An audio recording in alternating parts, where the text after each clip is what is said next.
Hey guys, welcome back to my channel. So हमारी science pedagogy series चल रही है और हमने अभी तक जो हमारा टॉपिक था, जो सेकंड टॉपिक हमने स्टार्ट किया था, natural science aims and objective.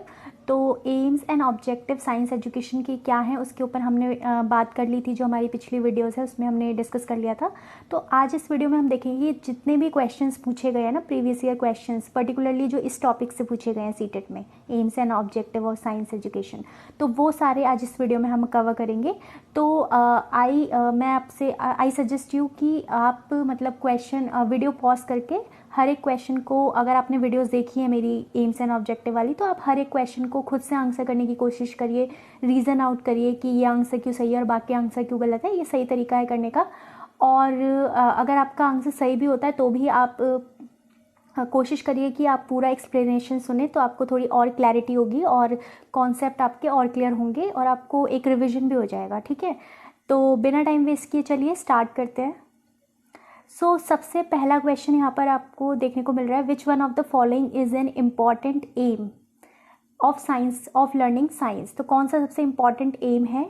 तो एम के हमें पता है साइंस एजुकेशन के क्या क्या एम डेवलप हैं, तो उनको हमने देखा। तो देख लेते हैं ऑप्शन में क्या बोला हुआ है। To collect the information of science content, जो साइंस का कंटेंट है उसकी इंफॉर्मेशन को कलेक्ट करना। सेकेंड है to imbibe the value of honesty, integrity and cooperation among learners. Value develop करना लर्नर्स के अंदर, हमें पता है it is one of the aim. लेकिन बाकी ऑप्शन भी देखते हैं क्या बोल रहा है। To help the fellow colleagues in getting knowledge of science, जो अपने साथ के कलीग्स हैं उनको साइंस की नॉलेज देना। या फिर लास्ट ऑप्शन में बोला है to get knowledge of science. Science is not just a body of knowledge, we know that. हमें पता है कि सिर्फ साइंस की नॉलेज को गेन करना, that is not all about science learning, है ना। It is a process of inquiry which develop some process skills among the learners. Okay, values develop करता है, प्रोसेस स्किल्स डेवलप करता है, साइंटिफिक लिटरेसी डेवलप करता है। ये सारी बातें हमने करी हुई है। एक प्रोसेस ऑफ इंक्वायरी, एक थिंकिंग डेवलप करता है ओवरऑल। हमारा जो सबसे यहाँ पर करेक्ट अप्रोप्रिएट आंसर है वो है ऑप्शन बी। नेक्स्ट क्वेश्चन है, science curriculum should aim to. Science का जो करिकुलम जो सेट किया जाता है उसका एम क्या है? तो ये भी सेम सा ही क्वेश्चन है, यहाँ पर भी आपको एम से ही रिलेटेड बातें पूछी गई है। ठीक है, तो क्या एम है साइंस करिकुलम को डेवलप करने का? पहला यहाँ पर बोला है कि बच्चों के अंदर जो लर्नर्स हैं उनके अंदर स्टैमिना डेवलप किया जाए कि वो लॉन्ग आवर्स तक काम कर सके। तो ये तो बिल्कुल भी नहीं है ना। मशीन थोड़ा बनाना कि लॉन्ग आवर्स तक बच्चों को काम करवाए, इस तरह की एबिलिटी डेवलप करनी है। फिर उसके बाद नेक्स्ट यहाँ पर है जो कंटेंट है उसको सप्लीमेंट करता है पैडागोजिकल स्ट्रैटेजी के साथ, जो सारे स्कूल्स फॉलो करेंगे। मतलब एक करिकुलम में ये बताया जाता है कि किस तरह से पढ़ाना है, तो ये चीज़ है। फिर नेक्स्ट बोला है compartmentalise subjects to achieve specialisation. जो सब्जेक्ट्स हैं उनको अलग अलग कंपार्टमेंटलाइज करता है कि हम एक पर्टिकुलर सब्जेक्ट से हम कुछ स्पेशलाइजेशन को अचीव कर सकें। या फिर एम क्या है ये पूछा है। और लास्ट ऑप्शन में क्या बोला है, कल्टीवेट, ऑब्जेक्टिविटी कल्टीवेट करेगा, क्रिटिकल थिंकिंग डेवलप करता है, और फ्रीडम फ्रॉम फियर एंड बाइसनेस, किसी भी तरह की फियर ना हो लर्नर्स के अंदर, बाइसनेस ना हो, तो ये इस चीज़ को डेवलप करता है, प्रीजडिस। ठीक है, तो हमें पता है कि जो एम है, जो करिकुलम डेवलप करने का जो एम है वो यही है कि साइंस एजुकेशन के जो एम है वो फुलफिल हो सके। तो करिकुलम तो इसी पे फोकस करेगा ना। तो हमारा सबसे अप्रोप्रिएट ऑप्शन यहाँ पर कौन सा है? Option D. Okay, so next question है यहाँ पर, which of the following is slash are developed by science. Science किन चीज़ों को डेवलप करता है? तो ऑप्शन यहाँ पर दे रखा है, यहाँ पर ए बी सी डी 4 आपको देखने को मिल रहा है। तो ए में बोला है इक्विटी, बी में बोला है साइंटिफिक एटीट्यूड, सी में बोला है साइंटिफिक टेम्पर, डी में बोला है स्टैटिक माइंडसेट।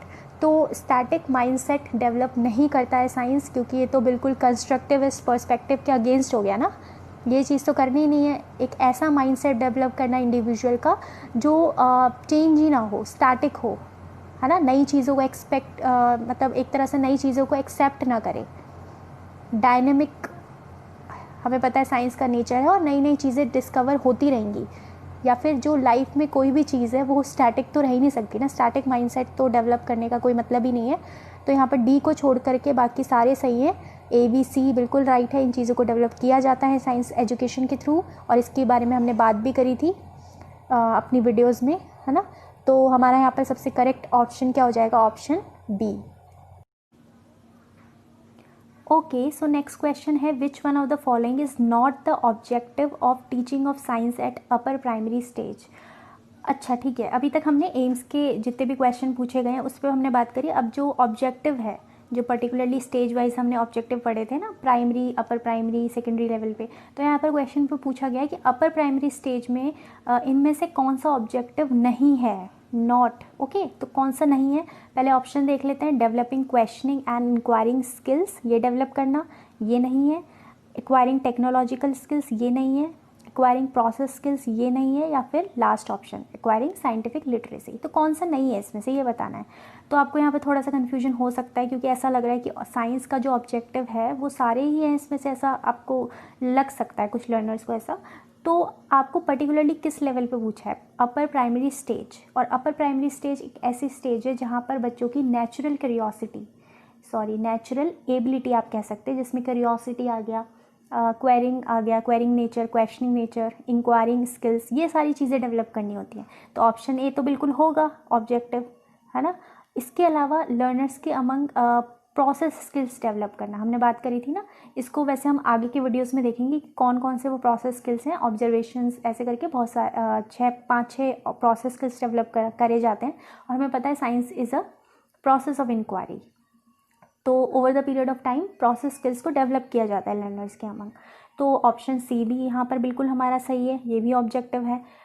साइंटिफिक लिटरेसी का मतलब ये है कि एक साइंटिफिक थिंकिंग लर्नर्स के अमंग डेवलप करना, और वो चीज़ हम प्राइमरी स्टेज से ही, अपर प्राइमरी स्टेज से ही स्टार्ट कर देते हैं, है ना। इस तरह की साइंटिफिक लिटरेसी लर्नर्स के अंदर एक्वायर करें वो, तो इस तरह की चीज़ हम ऑब्जेक्टिव है ये एक तरह से, कि वो एविडेंस के बेस पे अपना एनालिसिस करें, रैशनल थिंकिंग हो, ओपन माइंडनेस हो उनके अंदर, ओके, और अपने आसपास के एनवायरनमेंट को ऑब्जर्व करना।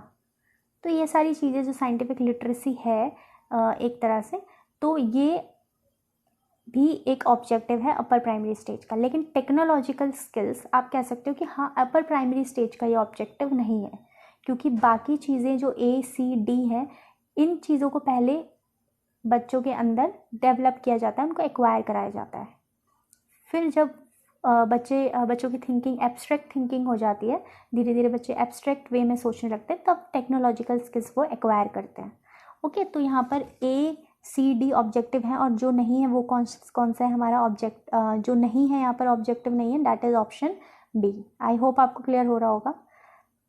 ओके, सो नेक्स्ट क्वेश्चन है which one of the following is the key expectation from teaching and learning of science at upper primary stage. तो कौन सा की एक्सपेक्टेशन है, टीचिंग एंड लर्निंग क्यों करवाई जाती है अपर प्राइमरी स्टेज पे, तो उसका क्या चीज़ हम एक्सपेक्ट करते हैं। तो ऑप्शंस आप यहाँ पर, जैसे अभी पीछे क्वेश्चन हमने सॉल्व किया वैसे ही ये सेम सा क्वेश्चन है, आप उसको खुद से ट्राई करें और उसको ऑप्शन में भी इसका रीज़न आउट करने की कोशिश करें। Next, the national curriculum framework 2005 recommend that teaching of science at upper primary stage should emphasize maximum on। NCF 2005 हमने जब ये वीडियोस में किया था, और हमने साइंस एजुकेशन में भी इसकी बात करी, हमने वैलिडिटीज़ के बारे में पढ़ा, NCF 2005 में इसकी बात करी गई है। तो ये क्वेश्चन बहुत इजी है NCF 2005 की, अगर आपने सारी वीडियोस देखी है मेरी, तो इस तरह के काफ़ी क्वेश्चन पूछे जाते हैं जो हम NCF 2005 से पर्टिकुलरली, जो एक जनरल क्वेश्चन है ना, तो वो हम नेक्स्ट वीडियो में वैसे कवर करेंगे।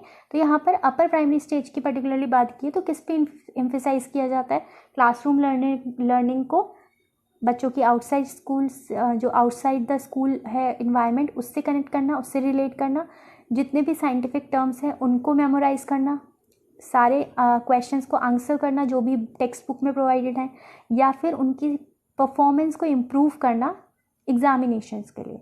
तो अगर NCF 2005 के आपने गाइडलाइंस पढ़ी हुई हैं, तो एग्जामिनेशन रोट मेमोराइजेशन को डिस्करेज किया जाता है। तो B, C and D ये तो बिल्कुल गलत हो गए ऑप्शन, है ना। एग्जामिनेशन पर जो एग्जामिनेशन है उसको फ्लेक्सिबल बनाने की बात करी जाती है। तो सिर्फ, या फिर एग्जामिनेशन जो असेस किया जाता है बच्चे को, वो फॉर लर्निंग किया जाता है, ताकि लर्निंग हो उसकी। तो एग्जामिनेशन के लिए बच्चों को पढ़ाना, दैट इज़ नॉट राइट। तो ऑप्शन D भी हमारे यहाँ पे गलत है।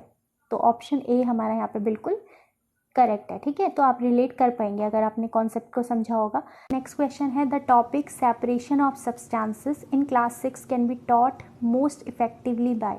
जो सेपरेशन ऑफ सब्सटेंसेस ये टॉपिक है क्लास 6 में, उसको किस तरह से इस कंटेंट को आप प्रेजेंट कर सकते हैं, पढ़ा सकते हैं। तो ऑप्शन देख लेते हैं। In depth explanation of related concept explain करके, है ना, हैंड ऑन एक्टिविटीज़ के थ्रू जो बच्चे खुद परफॉर्म करें, using good home assignments provide करके, या फिर डिस्कशन ऑर्गेनाइज करके अलग अलग टॉपिक्स जो सब टॉपिक्स हैं इसके उस पर।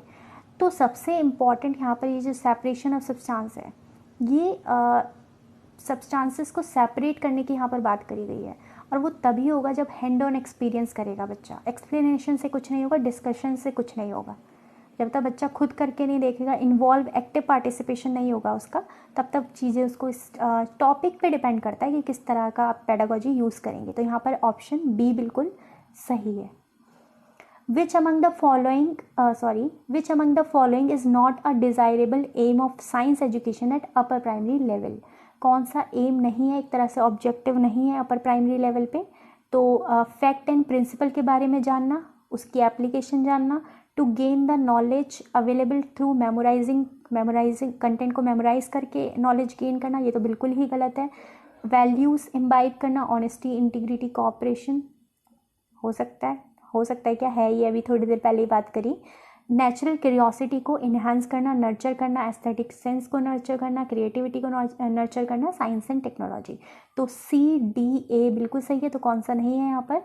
बी। हमारा ऑलरेडी क्लियर था, वैसे बी नहीं है, बट बाकी ऑप्शंस भी देखने इंपॉर्टेंट है, क्योंकि कई बार क्वेश्चन जो नेक्स्ट क्वेश्चन कभी फ्यूचर में बनेगा तो बाकी ऑप्शंस को भी इंक्लूड किया जा सकता है। तो आपको पता होना चाहिए कि किस किस के बारे में बात करी गई है, इसलिए आपको बाकी ऑप्शंस देखना भी इंपॉर्टेंट है। सिर्फ आपको आंसर देना इंपॉर्टेंट नहीं है। जब भी क्वेश्चन पेपर सॉल्व किया जाता है तो हर एक चीज़ को देखा जाता है कि जो गलत क्वेश्चन नहीं है ऑप्शन, वो क्यों नहीं है। तो ये चीज़ भी इम्पॉर्टेंट है और यही सही तरीका है। ओके, सो नेक्स्ट क्वेश्चन देख लेते हैं यहाँ पर क्या है। A student wants to discuss swine flu showing a newspaper clipping. The disease is not mentioned in his text book. As a science teacher you. एक बच्चा है जो स्वाइन फ्लू को लेकर के काफ़ी ज़्यादा इंटरेस्टेड होगा और वो जानना चाहता है, उसने न्यूज़पेपर में क्लिपिंग देखी होगी, वो डिस्कस करना चाहता है उस पर डिज़ीज़ जो है जो कि मेंशन नहीं है टेक्स्ट बुक में। तो टीचर क्या करना है इस ये जो सिचुएशन है, इस सिचुएशन में टीचर को क्या करना चाहिए साइंस के? तो ऑप्शन देख लेते हैं। उस क्लिपिंग को रीड करना चाहिए क्लास में, ओके, लेकिन बच्चों को बताना चाहिए ये सिलेबस का पार्ट नहीं है, इसलिए ये इम्पॉर्टेंट नहीं है। सेकंड, डिस्कस करें स्वाइन फ्लू को लेकर के, चिल्ड्रन को बताएं to bring more science related article to the class, और बच्चों को इनकरेज करें कि वो ऐसे साइंस रिलेटेड टॉपिक्स को क्लास में लेकर के आएँ। नेक्स्ट, जो बच्चा है उसको बोलें कि वो क्लास के बाद मिले, है ना, डिस्कशन के लिए, ओके, और ये उसको प्रिस्क्राइब करें कि ये सिलेबस कि पहले सिलेबस कंप्लीट करना इम्पॉर्टेंट है, तो बाकियों का टाइम वेस्ट नहीं होगा इससे। या फिर लास्ट में बोला है वो tell the child that it is beyond the syllabus, बच्चों को बोल दे कि सीधा जो इस बच्चे ने पूछा है उसको बोल दे कि सिलेबस में है ही नहीं और इसको क्लास में डिस्कस नहीं किया जा सकता। तो जब हमने ऑब्जेक्टिव के बारे में बात करी थी तो ये चीज़ आपको इम्पॉर्टेंट है जानना, उसमें यह है कि बच्चों की जो भी लोकल एंड ग्लोबल इन्वायरमेंट में जो भी इश्यूज़ हैं, कंसर्न है, उसके ऊपर भी डिस्कशन होना चाहिए, ओके, क्या क्या चीज़ें हो रही हैं तो उसके बारे में बात होनी चाहिए क्लासरूम में। तो ये ऐसा नहीं बोल सकती टीचर कि ये सिलेबस में नहीं है। बच्चे की जो क्यूरियोसिटी है उसको नर्चर करना है ना, उसको इस बारे में, क्योंकि वो उसके इन्वायरमेंट से रिलेटेड है, साइंस से रिलेटेड है। तो सबसे अप्रोप्रिएट यहाँ पर ऑप्शन क्या है? ऑप्शन बी, कि बच्चे को डिस्कस करें, जो भी टॉपिक लेके आया है उसके बारे में डिस्कस किया जाए क्लासरूम में, और बच्चों को इनकरेज किया जाए कि वो ऐसी चीज़ों को लेकर के आए क्लास में, ओके। नेक्स्ट यहाँ पर बोला है एनसीईआरटी, जो क्वेश्चन है, NCERT science text book for upper primary class include large number of daily life related questions which have been left unanswered, this has been done so that. आपने देखा होगा जो साइंस की टेक्स्ट बुक है upper primary classes की 6 to 8, तो वहाँ पर बहुत सारे ऐसे टॉपिक हैं जो बच्चों की डेली लाइफ से रिलेटेड हैं, लेकिन उनको आंसर नहीं किया गया। ऐसा क्यों किया गया है? ताकि जो टीचर है उनको अच्छे क्वेश्चन मिल जाए असेसमेंट के लिए। स्टूडेंट उन क्वेश्चन को साइंटिस्ट को सेंड कर सकते हैं ताकि वो आंसर, मतलब ये ऑप्शन काफ़ी ज़्यादा फ़नी था, ताकि वो उसका आंसर लेके आ सके। उसके बाद teacher can use this question for home assignment, teacher उसको यूज़ कर सके असाइनमेंट देने के लिए, या फिर स्टूडेंट उन आंसर्स को सीख करें क्योंकि वो उनके डेली लाइफ से है ना। तो बच्चे उसको ढूंढेंगे, आंसर को जानने की कोशिश करेंगे, एक्सप्लोर करेंगे इस टॉपिक को, अलग अलग रिसोर्सेज का यूज़ करेंगे, उनकी थिंकिंग डेवलप होगी। तो हमारा सबसे अप्रोप्रिएट यहाँ पर ऑप्शन क्या है? डी। ओके, नेक्स्ट क्वेश्चन है while selecting a performance task to help student develop research oriented skills in the science class, a teacher may pick up a topic. Research से रिलेटेड जो skills हैं, बच्चों के अंदर उस तरह की स्किल्स डेवलप हों, है ना, तो टीचर कौन सा टॉपिक पिक कर सकती है? कंटेंट में जो दिया हुआ है, जो कि सिलेबस में है, जिसको टाइम पर कंप्लीट करना है, वहाँ से ऐसा टॉपिक जो मेजॉरिटी ऑफ स्टूडेंट को इंटरेस्टिंग लगता है ना। नेक्स्ट बोला है जो टीचर को इम्पॉर्टेंट लगता है, okay, which she think is important for the students, या फिर ऐसा टॉपिक जो स्टूडेंट फेस कर रहे हैं अपनी day to day life functioning में, and which is a part of the concept to be covered for the class, और वो विद इन द करिकुलम भी है। तो सबसे अप्रोप्रिएट आपको समझ ही आ गया होगा, डी ऑप्शन है यहाँ पर, क्योंकि पहला ऑप्शन तो बिल्कुल ये कहा गया है कि कंटेंट से रिलेटेड चीज़, लेकिन बच्चों की डेली लाइफ से रिलेटेड नहीं है, उसको रिलेट करके नहीं करवाएंगे, तो वो तो कंस्ट्रक्शन ऑफ नॉलेज के खिलाफ हो गया ना एक तरह से, कंस्ट्रक्टिविस्ट पर्सपेक्टिव के, तो वो तो वैसे ही गलत है। बच्चों को तो बहुत सारी चीज़ें इंटरेस्टिंग लगती है बी ऑप्शन में, अगर आप देखें तो अगर हम उनके इंटरेस्ट की सारी चीज़ें इंक्लूड करने लग गए तो फिर तो समझ रहे हैं ना, मेजॉरिटी ऑफ स्टूडेंट्स को, बच्चों को इंटरेस्टिंग बहुत सारी चीज़ें लगनी है, बट हमें हमें ये सोचना है कि हमें उनकी थिंकिंग किस डायरेक्शन में लेके जानी है, ओके, क्योंकि दे आर चाइल्ड्स, तो वो चीज़ हम उनके इंटरेस्ट की, मेजॉरिटी ऑफ स्टूडेंट्स को जो इंटरेस्ट है वो नहीं ले सकते। तो सबसे अप्रोप्रिएट आप समझ ही गए होंगे, ऑप्शन डी है। फिर नेक्स्ट यहाँ पे बोला है which one of the following is not a desired objective of science at upper primary stage. ये आप खुद देने की कोशिश करिए, इस तरह के बहुत सारे क्वेश्चन हमने सॉल्व कर लिए हैं, ओके। फिर नेक्स्ट में भी यही बोला है, सेम क्वेश्चन ही है, विच of the following should not be done. आप देख रहे हैं कितने सारे क्वेश्चन पूछे जाते हैं ऑब्जेक्टिव से। Should not be an objective of science education at upper primary level. तो ये मैं आपसे यही कहूँगी कि आप भी ये सॉल्व करिए, खुद से ट्राई करेंगे तो आपको ज़्यादा चीज़ें क्लियर होंगी, क्योंकि आपको मैंने एक तरह से कॉन्सेप्ट तो बता ही दिया और आपको सारे क्वेश्चन एक जगह पे प्रोवाइड हो ही गए हैं, तो आप सॉल्व करिए ताकि आप खुद भी चेक कर सकें कि कितने आपको कॉन्सेप्ट क्लियर हैं, ओके। फिर नेक्स्ट यहाँ पर बोला है NCF 2005 ने रिकमेंड किया है that science education at upper primary stage should focus on. तो देख लेते हैं चलो इस क्वेश्चन को, किस पे फोकस करना है upper primary stage? Helping student, बच्चों को हेल्प करना है कि वो एस्थेटिक सेंस, क्रिएटिविटी इसको एक्वायर करें। Helping student to acquire international standard in learning of science. Social disparities को मिनिमाइज करना, ओके। और रोट मेमोराइजेशन को प्रमोट करना। तो सबसे अप्रोप्रिएट यहाँ पर क्या है? Option A. अभी थोड़ी देर पहले हमने बात करी कि वैल्यूज़ डेवलप की जाए, एस्थेटिक सेंस डेवलप किया जाए, क्रिएटिविटी डेवलप किया जाए, तो हमारा ऑप्शन ए बिल्कुल सही है। नेक्स्ट क्वेश्चन आप खुद से ट्राई करना। चलिए, वैसे भी लास्ट क्वेश्चन था।